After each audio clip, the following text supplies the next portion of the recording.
اعوذ باللہ من الشیطان الرجیم بسم اللہ الرحمن الرحیم۔ سورہ آل عمران آیات نمبر 1 تا 9 میں اللہ کی وحدانیت اور قدرت کا بیان اور اس بات کی تصدیق کہ تورات اور انجیل کی طرح یہ قرآن بھی اللہ ہی کی طرف سے نازل کیا گیا ہے۔ اس قرآن کی کچھ آیات محکمات ہیں جن کا مطلب بالکل واضح ہے، جبکہ کچھ آیات متشابہات ہیں جن کا مطلب صرف اللہ ہی جانتا ہے۔ الف لام میم یہ حروف مقطعات ہیں۔ اللہ وہ ہستی ہے جس کے سوا کوئی عبادت کے لائق نہیں، وہ ہمیشہ زندہ رہنے والا، قائم رہنے والا اور تمام کائنات کو قائم رکھنے والا ہے۔ اس نے یہ کتاب یعنی قرآن آپ پر نازل فرمائی جو حق و صداقت پر مشتمل ہے۔ یہ ان تمام کتابوں کی تصدیق کرتی ہے جو اس سے پہلے نازل کی گئی ہیں، اور اللہ نے جس طرح اس سے پہلے لوگوں کی ہدایت کے لیے تورات اور انجیل نازل فرمائی تھی، اسی طرح اب اس نے حق اور باطل میں امتیاز کرنے والی یہ کتاب یعنی قرآن نازل فرمایا ہے۔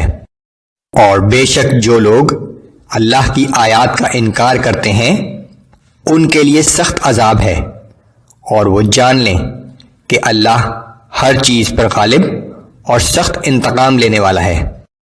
یقیناً زمین اور آسمان کی کوئی بھی چیز اللہ سے پوشیدہ نہیں ہے، وہی تو ہے جو رحم مادر میں تمہاری صورتیں جس طرح چاہتا ہے بناتا ہے، اس کے سوا کوئی معبود نہیں، وہ ہر چیز پر غالب اور بڑی حکمت والا ہے۔ وہی تو ہے جس نے آپ پر یہ کتاب نازل فرمائی جس میں بعض آیات واضح اور محکم ہیں، یہی آیات کتاب کی بنیاد ہیں، اور بعض دوسری آیات متشابہات میں سے ہیں۔ سو وہ لوگ جن کے دلوں میں کجی ہے انہی متشابہ آیات کے پیچھے پڑے رہتے ہیں تاکہ کوئی فتنہ پیدا کرنے کے لیے اپنی خواہش کے مطابق ان کا مطلب نکالیں، جبکہ ان کی اصل حقیقت اللہ کے سوا کوئی نہیں جانتا۔ اور علم میں پختگی رکھنے والے کہتے ہیں کہ ہم ان متشابہ آیات پر یقین رکھتے ہیں، یہ محکم اور متشابہ سب آیات ہمارے رب کی طرف سے اتری ہیں، اور حقیقت یہ ہے کہ نصیحت صرف وہی لوگ قبول کرتے ہیں جو دانش مند ہیں۔ وہ کہتے ہیں کہ اے ہمارے رب، ہمارے دلوں میں کجی پیدا نہ کر اس کے بعد کہ تو ہمیں ہدایت دے چکا ہے، اور ہمیں اپنے پاس سے رحمت عطا فرما، بے شک تو بہت ہی عطا فرمانے والا ہے۔